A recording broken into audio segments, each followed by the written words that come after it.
Everyone assumed I'd just accept their rules, but the fine print said otherwise. I used to rent in this apartment complex that had one of those community associations that acted like an HOA. Lots of rules. 0 cents. I was paying. Decent money for a small but quiet unit with a great view. Everything was fine for the first few months until I got a notice on my door one morning. Violation, unauthorized balcony items. Remove immediately or face a fine. I was confused. The only thing on my balcony was a small tomato plant and a folding chair. That's it. So I went down to the office to ask what the problem was. The lady at the front desk gave me this smug little smile and said, "Balconies must remain clear to preserve uniformity. It's in the rules. I asked if I could see the rules." She printed off a document titled Tenant Guidelines and highlighted the section that said, "Residents are encouraged to keep balconies tidy and free from debris or large objects. Encouraged, not required." So I pointed that out and asked if the rule was enforceable. She said, "Well, management interprets it as mandatory."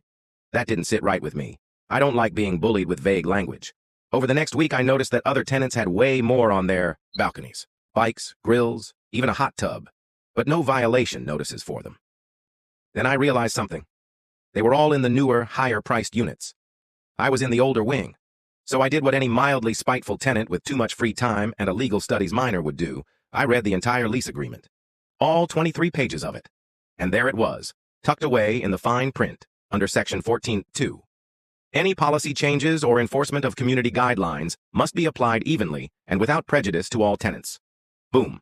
I printed that section, highlighted it, and attached photos of 5 other balconies, complete with flags, flower pots, and a full patio set, then emailed everything to management with the subject line, "Selective Enforcement of Tenant Guidelines." I copied the regional property manager, and just for fun, I CC'd a local tenants' rights group. 2 days later, I got a call from the property manager, suddenly super apologetic. "Oh, there must have been a misunderstanding. Of course, you're allowed to have a small plant and a chair. That's totally fine." I asked if they'd be sending written confirmation. They did. Not only that, but 2 weeks later, everyone in the building got an updated copy of the guidelines, this time clarifying that balcony decorations are subject to reasonable limits, not total restriction. And the best part? The smug lady at the front desk, she's no longer there. Word around the complex was that she'd been reprimanded for multiple complaints. Apparently, I wasn't the only one she tried to intimidate with rules that didn't exist. Now, my tomato plant is thriving. I've added 2 more chairs, a small lantern, and a hummingbird feeder. Everyone assumed I'd just roll over and accept whatever they said, but I read the fine print. And the fine print had my back.